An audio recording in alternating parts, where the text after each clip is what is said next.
A'udzubillahi minasyaitonirrajim. Bismillahirrahmanirrahim. Alhamdulillahirabbil alamin. Hamdan yuwafi ni'amahu wa yukafi'u mazidah.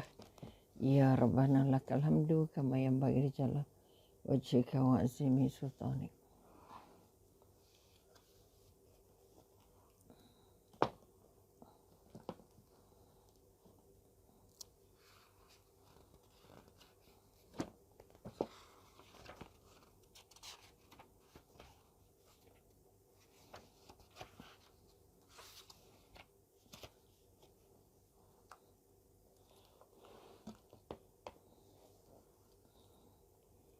Assalamualaikum warahmatullahi wabarakatuh. Alhamdulillahirabbil alamin. Assalatu wassalamu ala asyrafil anbiya'i wal mursalin wa ala alihi washabihi ajmain. Rabbi syarhi sadri wa yassir li amri wa hlul 'uqdatam min lisani yafqahu qawli. Sekali lagi kita panjatkan rasa syukur setinggi-tingginya ke hadrat ilahi kerana kita masih sempat untuk diberi ruang dan kesempatan untuk berkongsi sedikit ilmu dan kemahiran. Mudah-mudahan dengan cara begini kita akan merasa bahawa hidup merupakan satu ruang dan kesempatan untuk menyemai dan di akhirat untuk menuai. Jadi Assalamualaikum warahmatullahi wabarakatuh. Allahumma salli ala alhamdulillahirabbil alamin. Maknanya kita kata rasa syukur yang tinggi setingginya. Alhamdulillahirabbil alamin. Kita panjatkan ke hadrat ilahi dan kita ungkapkan juga Allahumma salli ala Sayyidina Muhammad. Sebagai tanda kita sangat merindui baginda dan baginda juga kita juga mengharapkan pertolongan dan bantuan. Paling penting ialah mengharapkan syafaat-syafaat yang dijanjikan oleh baginda untuk kita bersama-sama merasakan bahawa betapa bahagianya berada dalam lingkungan dalam ikatan-ikatan Islam, ikatan-ikatan agama, dan paling utama ialah merasa bahawa kematian merupakan satu daripada perjuangan yang harus kita persediakan, kita sediakan, kita jalankan. Jadi terima kasih kepada semua yang sempat bersama. Kata di sini ada Allah Rohani, ada Syarifah dan yang lain-lain juga. Minta maaf yang tak sempat dilayan ataupun tak sempat dijawab. Muhammad Hakim. Okay, Assalamualaikum warahmatullahi taala wabarakatuh. Mudah-mudahan kehadiran kita ini diterima Allah sebagai satu daripada kesempatan, satu daripada kesempatan untuk kita merasa nikmatnya bahawa kehidupan sebagai hamba Allah merupakan kehidupan yang sangat bahagia. Terima kasih. Assalamualaikum Syarifah dan juga yang lain-lain. Hamidah dan siapa lagi? Hamidah, yes. Okey. Jadi tajuk hari ini kita masih lagi menggunakan kitab lama kita. Tetapi hari ini semalam kita mengatakan bahawa bila kita berfikir tentang mati ataupun kita mendengar tentang perkataan mati, maka yang harus kita fikirkan bahawa kematian itu adalah wajib untuk semua yang hidup. Kedua, kalau kita kata apa perasaan kita bila itu yang pertama. Kedua, kita katakan apa perasaan kita bila kita mendengar atau kita bertemu, kita kita mengingat kematian. Maka perasaan yang harus diangkat, ya Allah ya Tuhanku, kami redha bahawa kematian itu ada di tangan-Mu dan jadikan kami mati dalam keadaan yang bersedia. Artinya positif untuk mengingat mati, dan dengan mengingat mati itu kita akan menjadi lebih aktif. Sebab itu tajuk hari ini, ingat mati sebagai tanda untuk hidup. Kita ingat mati untuk hidup, bukan ingat mati untuk mati. Dan yang ini kita katakan yang ketiga, kita kata Assalamualaikum Azmi. Assalamualaikum, siapa lagi tu? Tak nampak tulisan. Okey, kekuatan yang nak dibangun bahawa kita kata kalau kita sekali lagi tadi, kalau dari segi fikirannya kita percaya, kita ngaku bahawa kita akan mati bila-bila masa dan setiap yang hidup akan mati dan semua kita akan mengalami kematian. Yang kedua, kita kata tadi apa perasaan kita? Perasaan kita pasti yang pertama rasa takut, rasa bimbang, rasa ya Allah, ya Tuhan kami. Akhirnya kita terdorong untuk berdoa. Okey, selamat. Waalaikumsalam Zarina dan semua sahabat yang dirahmati Allah. Dan yang paling utama, apa yang kita kata kita mendengar perkataan mati, maka kekuatannya nak diangkat. Ya Allah, Kalau ini masa sahabat kita, ini masa kawan kita, maka pastinya masa aku akan sampai. Bila kita kata masa aku akan sampai, ataupun kita katakan bahawa kalau hari ini kawan saya, kemungkinan saya juga akan diangkat. Mungkin hari esok, mungkin minggu depan, mungkin bulan depan, mungkin tahun depan. Artinya kita kata bila kita mendengar kematian, bermakna kita mula bersedia merasa, ya Allah ya Tuhanku. Kalau merasa bahawa ibadah belum cukup lagi, maka dengan mengingati mati itu kita akan terus berusaha. Terus membaiki diri. Kalau kita melihat bagaimana kematian seseorang. Okay. Siapa lagi tu? Sobah kata, Zuraidah. Okay. Waalaikumsalam semua. Maka kalau kita kata mendengar kematian, ya Allah Tuhanku, aku memang takut dengan kematian, tetapi tak boleh lari kerana kematian itu bukan di belakang. Kematian itu ada di depan kita. Kematian ada di depan kita. Kita sedang memburu dan sedang menuju kematian. Maka mengapa kita katakan, kenapa Umi katakan hari ini mengingat mati untuk hidup? Okey. Okey, insyaAllah kata kekuatan Aminah bin Yusuf wanted to be in your video. Silakan. Maka kita kata mati membawa, ramai orang kata bila kita sebut mati, mati itu membawa perasaan yang buruk. Perasaan takut, perasaan tak suka, perasaan marah-marah dan sebagainya. Maka hari ini mari kita ubah. Kita tak hendak lagi mendengar kematian itu sebagai satu kemalangan. Kita tak mau lagi mendengar kematian itu sebagai satu yang buruk, satu yang menakutkan, satu yang menyusahkan, satu yang kita katakan tak patut terjadi dan sebagainya. Hari ini kita nak mengubah pendirian kita. Okay, Lia Delisha. Okay, Rohana, Waalaikumsalam, Nurhayati. Noryani, ya. Apa kita kata bila mendengar kematian, kita angkat balik ke konteks, sebab itu inna lillahi wa inna ilaihi raji'un. Mengapa kita menyebut hari ini kamu jalan dulu, kamu akan menyusul kemudian. Kami pasti akan menyusulnya. Sebab itu bila kata Waalaikumsalam, Nuryani, Nur Aisyah. Menyusul maknanya kita akan sampai giliran. Sebab itu bila nampak melintasi tanah perkuburan, tolong bagi salam ke ahli kubur. Walaupun dia tidak menjawab, tapi tugas kita untuk kita merasa bahawa mereka sudah berangkat dulu. Kami akan menyusul kemudian. Jadi maka dengan perkataan menyusul kemudian itu, kita terus berusaha. Ya Allah, kalau dia matinya husnul khatimah, oh bahagianya dia, matinya dalam keadaan sedang sujud, matinya dalam keadaan sedang baca Quran, matinya sedang dalam keadaan melahirkan, matinya dalam keadaan yang sedang diredai Allah. Maka marhabah al-ukhwah Umi Subhanallah. Terima kasih banyak. Maka kekuatannya Nolia Burhan. Kekuatan. Terima kasih banyak kata sudi bersama petang ini. Maka kita harus sekali ini mengubah sikap kita bahawa kamu pergi dulu, kami akan menyusul kemudian. Berani bukan kosong.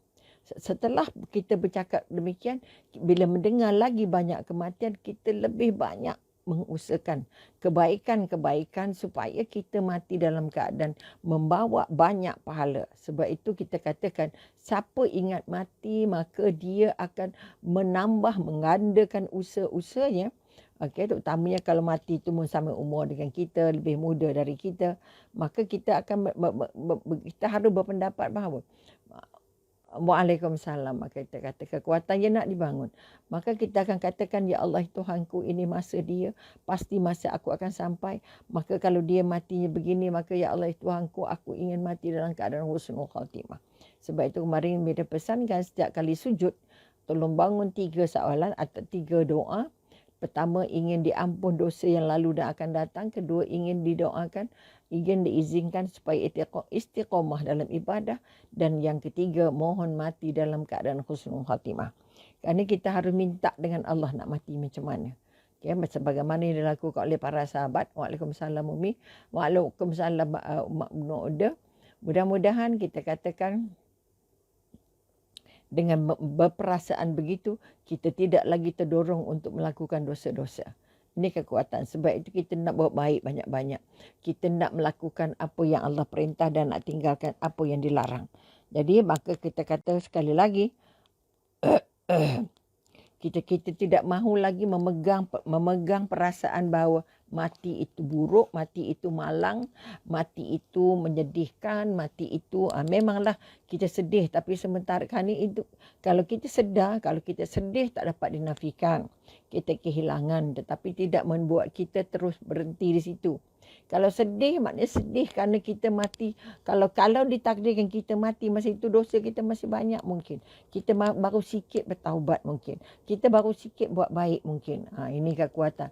Maka boleh sedih, tapi sedih itu mesti mendorong kita untuk jadi lebih baik. Okey, mendorong kita. Katalah kalau yang meninggal itu adik kita yang ada anak kecil lagi. Ada anak yang perlu dirawat lagi. Maka kita berazamlah. Ya Allah Tuhanku, adikku ini dijemput lebih awal. Maka aku berusaha, aku berjanji akan membantu. Bagaimana untuk membantu anak-anaknya. Ini kekuatan azam. Supaya kita terus buat baik. Okey. Jadi kalau kita sahabat kita yang meninggal. Katalah suaminya meninggal. Waalaikumsalam Kamilah. Terima kasih kerana turut serta. Okey. Salmah. Okey. Waalaikumsalam. Maka kita akan terus berazam apa yang boleh kita bantu. Kalau kita kata kalau yang meninggal itu orang yang paling warak, rajin baca buku, rajin ibadah, rajin buat baik, namanya mewangi, atau orang sebut nama dan ibadahnya sangatlah banyaknya, ataupun kita kata ilmunya tinggi, ataupun kebaikannya melimpah ruah, tidak pernah rasa keberatan untuk membantu siapa pun, maka kita berazam, ya Allah Tuhanku, jadikanlah aku sebaik dia, jadikanlah aku dapat beribadah macam bagaimana dia beribadah, macam mana dia membuat kebaikan. Itu sekarang yang kita nak gantikan. Sebab itu kalau mendengar orang meninggal, kita nak tanya apa kebaikan-kebaikan yang dia pernah buat. Okay? Akhiratih, ya Allah, waalaikumsalam. Terima kasih turut serta. Maka kita katakan kita nak tahu apa ibadah-ibadah. Kalau kita kelihatan orangnya jenazahnya wajahnya senyum saja, tenang saja, maka kita bertanya. Kita harus bertanya pada warisnya, apakah ibadah-ibadah harian yang biasa dilakukan oleh arwah, supaya kita dapat menyambung, kita dapat meniru, supaya kita terus bertambah baik. Itu yang pertama. Okey. Kemudian kita katakan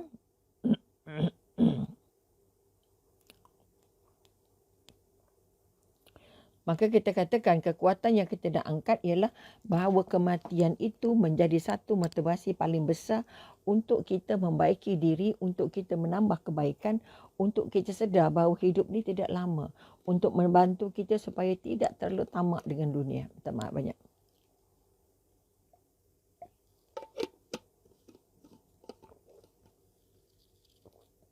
Untuk mendorong kita, kalau kita susah nak membantu orang, dari sekarang betul lah. Kalau kita susah nak sedekah, sekarang sedekahlah. Kerana semua ibadah-ibadah ini akan mendorong kita untuk melalui kematian yang lebih baik, insya-Allah.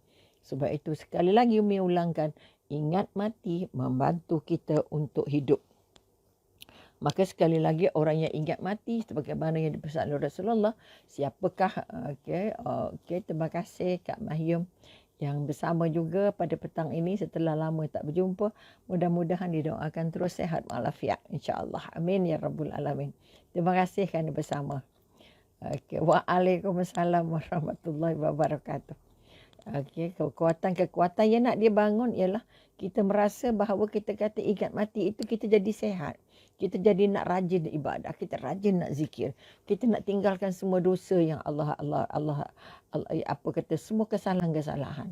Jadi kalau ini dapat, kalau itulah yang kita kalau kita kata dengar kematian kita hanya sedih seminggu, sebulan, hilang isteri, hilang suami, hilang anak, hilang cucu dan sebagainya, tetapi tidak menambah kekuatan. Okey, datanglah jumpa dengan kau. Okey, terima kasih banyak. Nanti insya-Allah dengan kesempatan yang Allah bagi. Okey. Jadi minta maaf banyak Kak Mayum tak sempat jumpa hari raya. Okey, Mayum Harun ini merupakan sepupu yang sangat setia dengan Sembang Petang. Mudah-mudahan kita doakan dia dengan doa supaya terus kekal sihat walafiat untuk beribadah. Dan jangan takut dengan kematian, tapi bersedialah untuk melaluinya kerana kita tidak boleh lari dari kematian. Maka jangan merasakan kematian itu satu yang buruk, satu yang berat. Kerana apa kita kata? Orang yang paling cerdas. Nabi ditanya, siapakah ya Rasulullah? Orang yang paling cerdas otaknya, orang yang paling pandai atau orang yang paling kita kata cantik otaknya, orang yang sentiasa mengingat ada kematian yang sedang menunggu kita. Itu kekuatan. Jadi kita katakan orang yang melupakan kematian. Okay, orang yang melupakan kematian adalah orang yang paling malang. Orang yang sudah mati sebelum mati. Oleh itu kita kata orang paling cerdas, orang yang sentiasa mengingat dia akan mati, maka dia akan merasa bahawa setiap ibadahnya, okay, terima kasih banyak. Okay. Maka kekuatan yang nak dibangun ialah kita merasa bahawa kita harus buat baik. Apapun, paling sikit menghantarkan doa-doa untuk saudara, untuk anak-anak, cucu dan sebagainya. Ingat sekali lagi, orang cerdas ialah orang yang sentiasa ingat dia akan mati. Kalau orang yang sentiasa ingat dia akan mati, dia tak sempat buat buruk, dia tak sempat buat jahat, dia tak sempat buat dosa.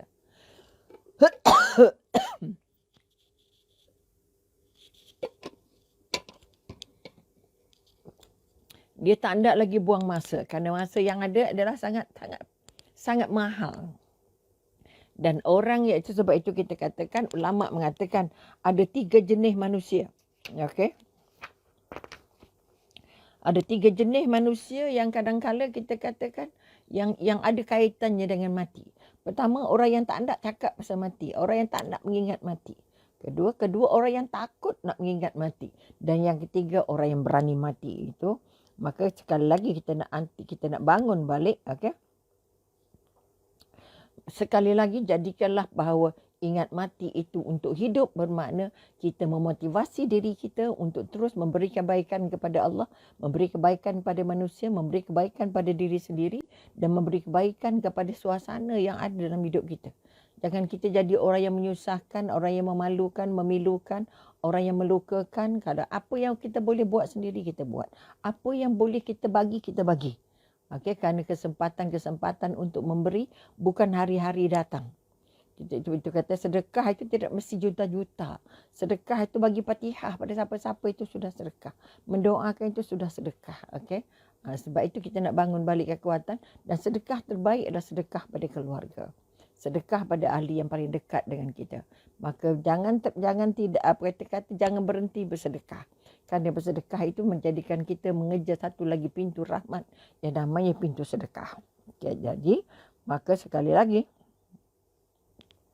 hari ini negara kita yang sedang dilanda oleh berbagai masalah, sama ada dia katakan masalah fizikal, masalah ekonomi, masalah COVID, masalah hari ini kita sudah melihat bahawa gejala bunuh diri.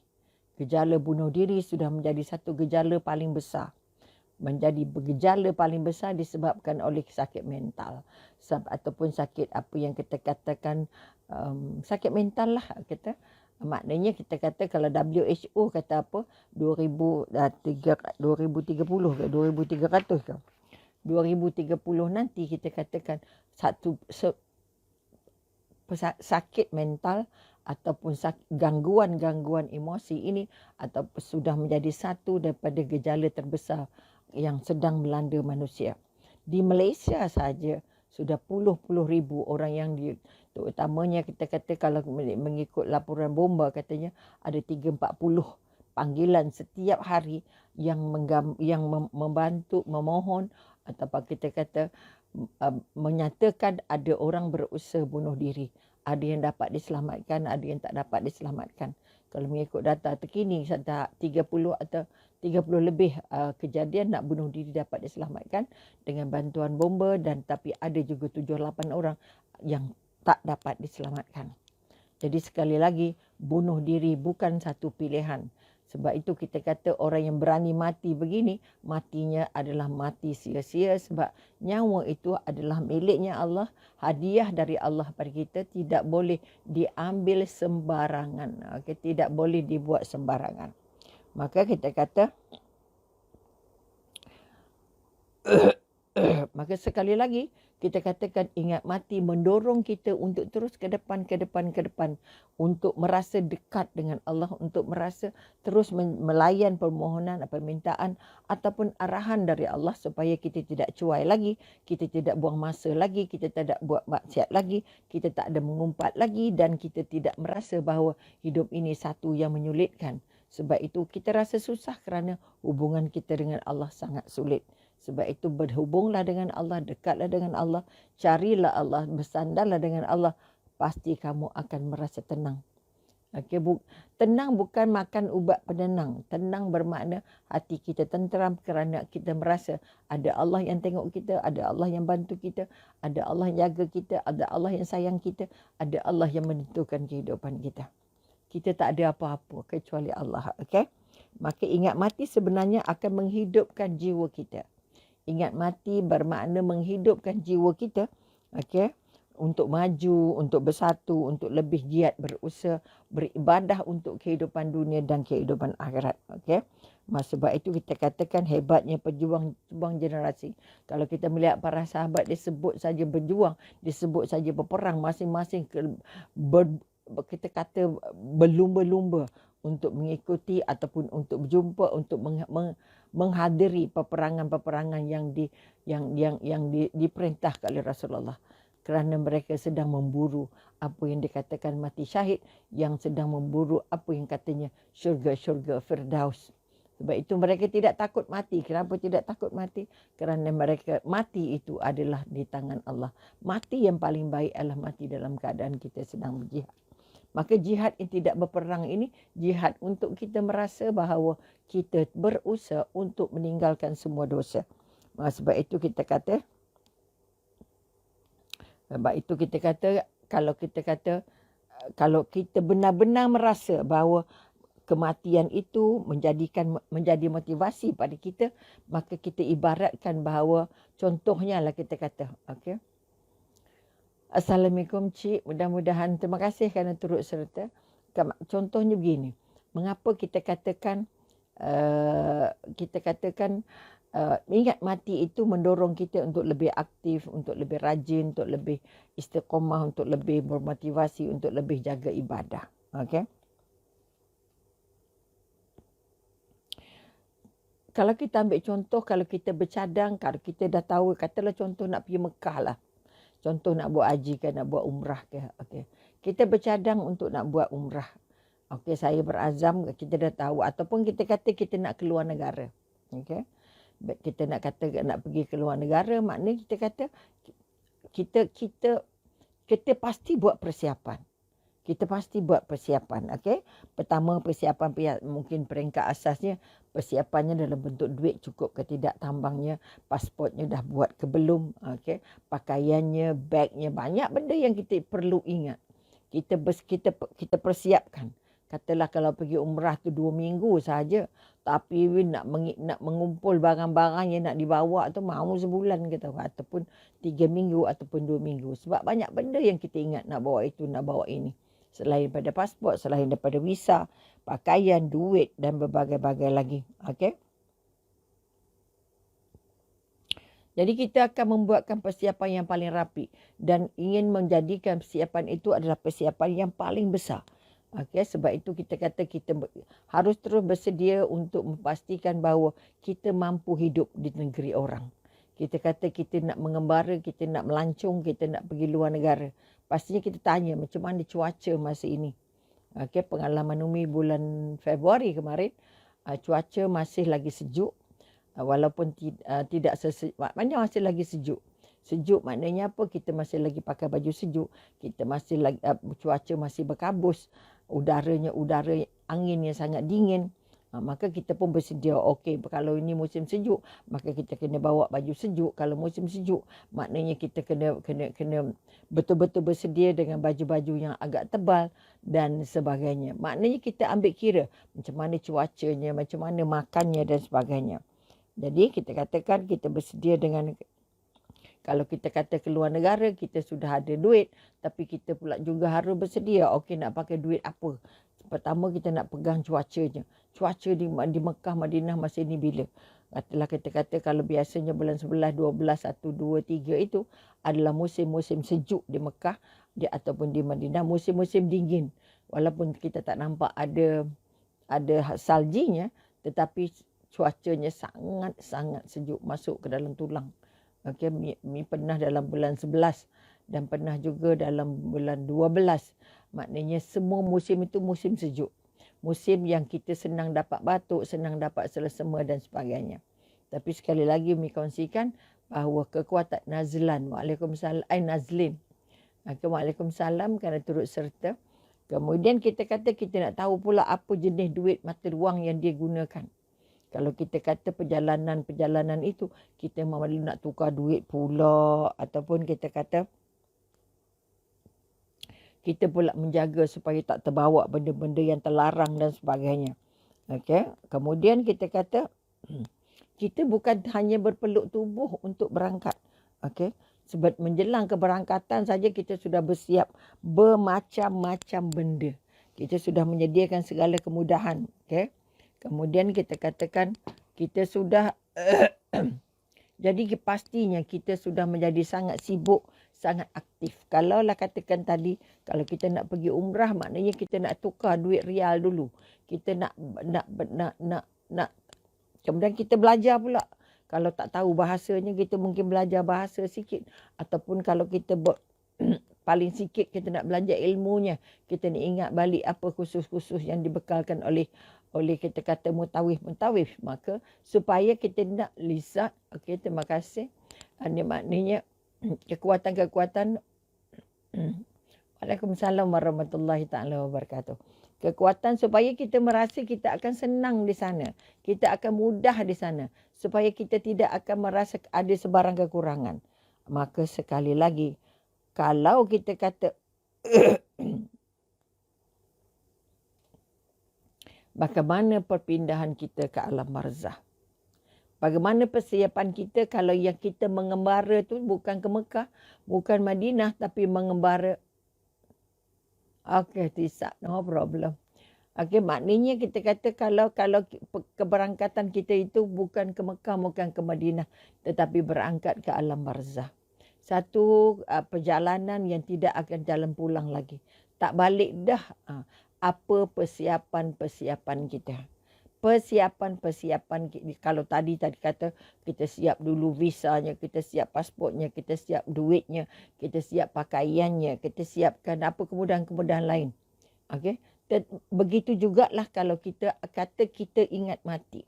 Mati ada esok, ada lusa, atau mati ada minggu depan, ada bulan depan, ada tahun depan. Maka pastinya kita akan terus sentiasa sibuk-sibuk. Entah hari ini, entah besok, entah lusa. Maka jangan kata mati itu jauh. Mati itu sangat dekat. Mati sangat dekat. Tolong bangun kekuatan. Mati itu sangat dekat. Sangat dekat bermakna kenapa Nabi kata mati sangat dekat? Supaya kita tidak terpesona dengan dunia. Kita tidak akan menjadi hamba dunia. Kita tidak akan menjadi orang-orang yang kufur dengan kematian. Ada orang tak nak percaya, tak nak dengar, tak nak cakap pasal kematian. Jadi kita katakan sekali lagi, maka kita kata sekali lagi kita mengharapkan satu suasana yang lebih bahagia daripada kita mengembara ke luar negara. Bermakna kita perlu hartanya, kita perlu akal kalau kata-kata kita pergi Mekah, kita pakai duit dinar, duit dirham. Di akhirat kita pakai duit apa? Kita pakai pakaian apa? Pastinya lah kita kata kita berniaga dengan Allah dengan pahala-pahala yang ibadah-ibadah yang kita bawa. Kita bawa duitnya dalam bentuk ibadah. Kita bawa duitnya dalam bentuk takwa yang kita pakai. Pakaian kita bukan pakaian yang kita bawa macam kita ke Mekah, tapi pakaian yang Allah hendak, yang Allah izinkan adalah pakaian yang kita katakan pakaian berbentuk takwa. Maka kita katakan bagaimana nak dapat pakaian takwa ini? Pastinya pertama kita menjaga segala dosa.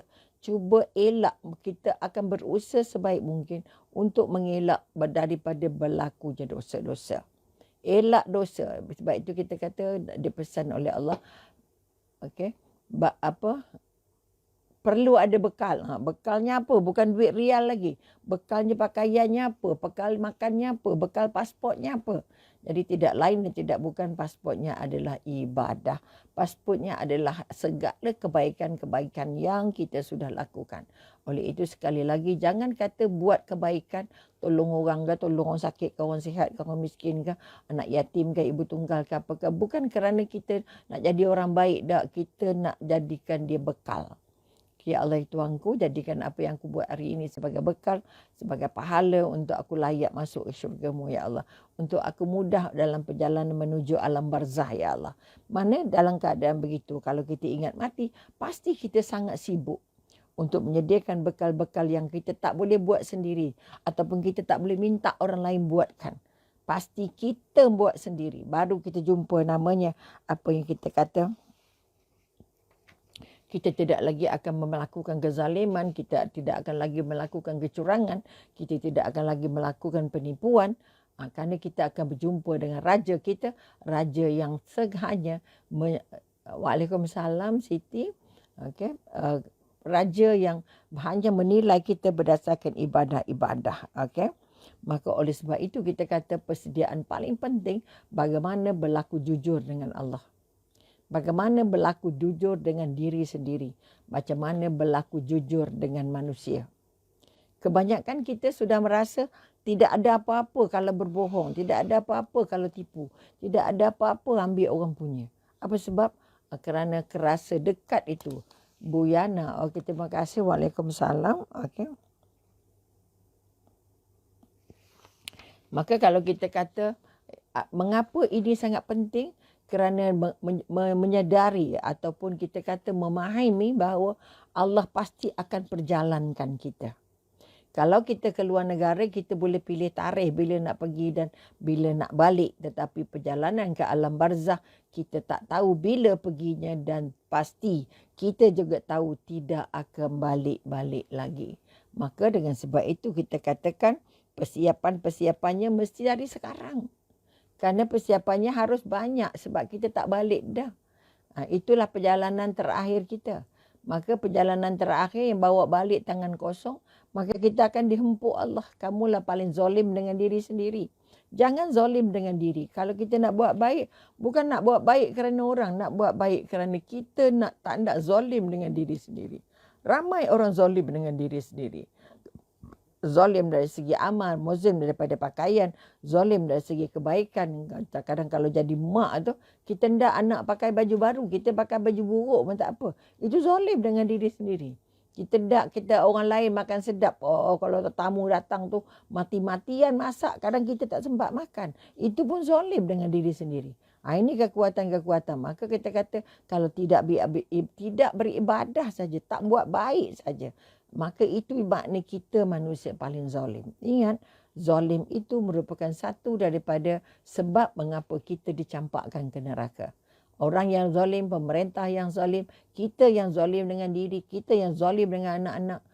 Sebab tidak berlaku adil semuanya itu adalah kita katakan yang sifat orang yang zalim itu kita kata orang yang banyak sangat nak rehat, sikit-sikit nak rehat, sikit-sikit nak rehat.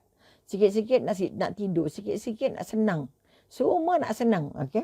Ataupun kita kata dia rasa malas tu tak ada apa-apa.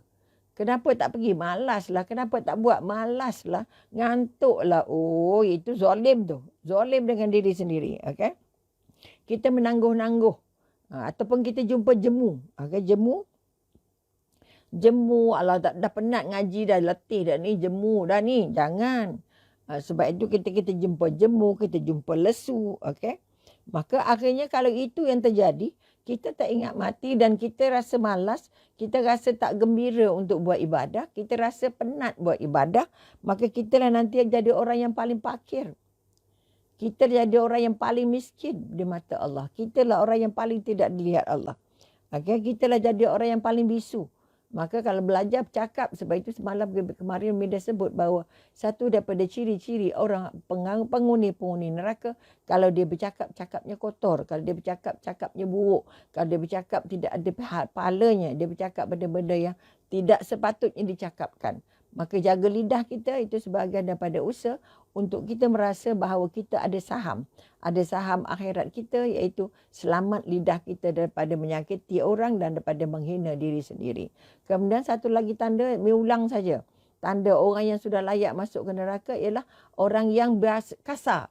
Bercakap kasar, berjalan kasar, duduk kasar, tengok orang kasar, layan orang kasar, orang yang kasar. Okay, kasar semua, enggak muka-muka je kasar. Kasar itu memang kerja orang ahli neraka. Jadi orang yang hilang santunnya, saya tak tahulah nak santun-santun saya dah memang macam ni. Jangan. Kalau orang dah tegur apa kasar sangat, apa garang sangat. Dan yang ketiga kita katakan calon neraka adalah orang yang sombong.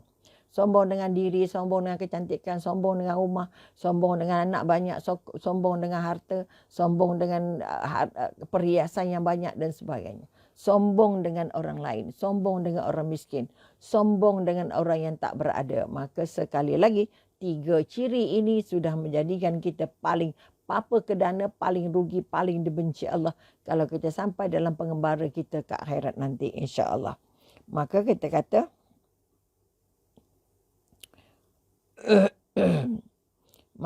kalau kita kata cepatnya masa, okey. Maka dalam Islam kita disuruh untuk takut mati. Tidak disuruh untuk takut mati. Betul? Maka kalau kita kata kamu ingat mati, kamu akan jadi rajin. Kamu ingat mati, kamu suka tolong orang. Kamu ingat mati, kamu tentu nak cakap yang elok-elok. Kalau ingat mati, kamu mesti nak sedekah. Kalau ingat mati, kamu mesti tak sombong. Kalau kamu ingat mati, mesti nak cakap yang elok. Mesti nak buat yang elok. Sebab itu saya kata kalau rasa-rasa nak cakap buat seorang sakit hati, tak payah cakap. Diam-diam je. Okay, ini yang kita paling takut kerana orang Islam atau seorang hamba Allah itu tidak boleh takut dengan kematian. Okay? Tetapi kita disarankan, okay? Anjuran Rasulullah dalam banyak hadis kata cukuplah kematian itu sebagai peringatan. Hadis riwayat Ahmad. Cukuplah kematian itu sebagai peringatan. Kalau peringatan untuk kita semak balik. Aku hari ini buat pahala apa. Esok akan buat pahala apa. Dengan waktu yang Allah bagikan. Okay. Okay. Aisyah. Alhamdulillah. Allahu Akbar. Okay. Maka kekuatan-kekuatan ini. Kemudian kalau kita kata Sayyidina Umar kata apa. Bertanya seorang Ansar kepada Rasulullah. Wahai Nabi. Allah siapakah yang paling cerdik dan paling teguh. Ini yang tadi yang disebut paling cerdas tadi. Maka Rasulullah menjawab, mereka yang banyak mengingat mati dan bersedia untuknya. Kalau setakat ingat saja, maka dia tak bersedia, tidak beribadah, tidak beramal. Sebut dia takut mati tapi tak takut buat dosa, maka itu maknanya kosong. Mereka itulah orang-orang yang cerdik. Orang cerdik tadi apa? Pertama dia ingat mati, kedua dia bersedia untuk mati. Bersedia maknanya macam kita kata kita bersedia untuk melancong. Siap sentiasa. Okay? Ini kekuatan-kekuatan. Kemudian kita buat itu kita katakan di pesan Nabi, maka kamu bagaimana ada golongan-golongan, 3 golongan yang paling utama. Kita kata dia dikaitkan dengan kematian. Sebagaimana tadi Umi sebut, pertama kita kata, pertama orang yang lupa mati. Orang yang tak hendak ingat mati. Ya Allah. Yang kedua kita kata orang yang takut mati. Dan yang ketiga orang yang ingin mati. Okay? Maka kita katakan. Apa yang kita katakan orang yang lupa mati? Orang yang lupa mati. Orang yang benci dengan kematian. Dia tak nak dengar pasal mati. Oh, jangan sebut mati pasal ni. Kalau cerita mati, mati je bila nak maju, bila nak kaya. Oh, bila nak hebat. Bila nak, macam-macam. Okay? Dia akan cukup melupakannya agar dia terus cuba melupakannya agar dia dapat terus bergembira dengan kehidupan-kehidupan yang dilaluinya. Sebab itu dikatakan kalau orang yang jadi mambuk dunia ni, dia berbahagia dengan apa yang dia ada, maka dia tak nak orang sebut pasal mati. Okay? Mati baginya tidak perlu difikirkan. Orang yang macam ni kata, mati tak payah fikir, datang-datanglah. Oh, ya Allah. Okay? Kemudian soal dosa dan pahala dia anggap remeh-temeh. Orang yang tak ingat mati ini dia tidak melihat dosa-dosa itu sebagai besar. Kesalahan-kesalahan itu sebagai besar dan sebagai utama yang harus kita ambil kira. Tapi orang yang tak nak mati, orang yang lupa nak mati, dia tak nak fikir pasal dosa. Dia tak nak fikir pasal pasal atau dia anggap itu sebagai remeh-temeh dan dia juga menganggapnya sebagai mengganggu dalam usahanya untuk meraih kenikmatan-kenikmatan dan kesenangan-kesenangan duniawi. Dia mati-mati untuk mencari kesenangan, bukan mencari ketenangan. Sebab itu kata orang yang punya harta melimpah belum tentu dapat ketenangan. Orang yang miskin tetapi hatinya tenang. Ini kekuatan-kekuatan yang Allah hadiahkan. Maka sekali lagi bangun kekuatan. Orang yang mahu melupakan mati, ayatnya biasa. Kalau asyik-asyik mati saja, macam mana kita nak maju? Macam mana kita nak berjaya? Ini di antara ayat-ayat biasa yang dilafazkan oleh orang yang tidak kisah pasal kematian. Tidak kisah pasal kematian. Okey, sebab itu kita katakan orang-orang yang begini hanya ingat mati setelah dia dapat sakit yang tenat. Setelah dia mula sakit. Bila kita kata ataupun mengalami kepengalaman. Kemudian kita katakan dan yang paling diingat orang yang pertama dah diberikan sakit, diberikan kesulitan menjalani hidup, barulah dia mengingat kematian. Tapi yang paling banyak diingat, okay, orang yang tak takut mati, orang yang lupa mati ini, yang paling diingat dia ketika dia sakit bukan apa yang akan ditemuinya. Okay. Dia tidak memikirkan perjalanan dia ke alam barzah.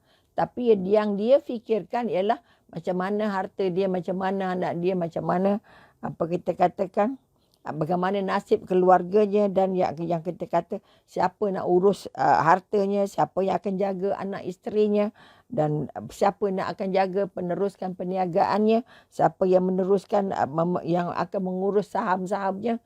Maka yang dia paling bimbang ialah yang itu. Okey. Dia tidak bimbang yang dia itu dia tidak bersedih. Dia bersedih nak mati kerana meninggalkan dunia ini. Kerana hatinya sangat terpaut dengan dunia, maka yang difikirkan adalah urusan dunia setelah dia mati. Dia tidak pernah memikir apa agaknya urusan yang akan dihadapinya ketika dia sudah melancong ke alam barzah. Maka ini yang kita kata tanda ataupun dia tidak pernah melihat, dia tidak pernah memikirkan, tidak pernah sedih pun memikirkan perjalanan-perjalanan akhiratnya. Mudah-mudahan kita katakan peringatan-peringatan ini akan menjadi sebahagian daripada kekuatan untuk kita merasa bahawa kita tidak termasuk pada orang-orang yang tidak mahu mengingat mati. Maka kita akan sambung insya-Allah bila-bila yang diperlukan, okey? Ataupun bila-bila ada kesempatan insya-Allah, maka kita akan bercakap lagi tentang apa kita kata orang yang takut mati. Tadi kita kata orang yang tak ingat mati. Orang yang tak ingat mati dia tidak pernah sedih untuk berjumpa dengan melalui perjalanan alam barzah, tapi yang lebih disedihnya adalah siapa nak urus harta, siapa yang urus anak, siapa yang urus syarikat dan sebagainya. Walaupun dia sudah dalam keadaan sakit dan sebagainya. Oleh itu mari kita sama-sama merenung bahawa mati itu wajib kita ingat. Mati itu merupakan sebahagian daripada kesempatan untuk kita berjumpa Allah. Mudah-mudahan pahala-pahala kebaikan-kebaikan kita akan kita kutip setelah kita berjumpa Allah insya-Allah. Jadi sampai di sini dulu. Terima kasih banyak atas perhatian. Mohon maaf atas yang tak kena di mata dan di hati. Tolong doakan sebagai kita kalau ditemukan dengan mati, kita mendoakan semua kita semua sahabat-sahabat ahli sembang petang mati dalam keadaan husnul khatimah. Maka jangan terjemu-jemu, jangan penat, jangan letih untuk memohon dengan Allah, ya Allah matikan aku dalam husnul khatimah. Ya Allah ampunkan dosa-dosa aku, ya Allah jadikan aku istiqamah dalam ibadah, ya Allah. Kerana aku akan bersedia, aku ingin bersedia, aku ingin bertemu denganmu dalam keadaan yang sangat-sangat bersedia. Sangat-sangat diterima. Okey, sekali lagi jumpa lagi insya-Allah. Wabillahi taufik wal hidayah. Wassalamualaikum warahmatullahi taala wabarakatuh. Terima kasih pada yang turut serta. Mudah-mudahan kita diberi kesempatan lain untuk bersama di masa-masa akan datang. Terima kasih semua. Terima kasih semua insya-Allah.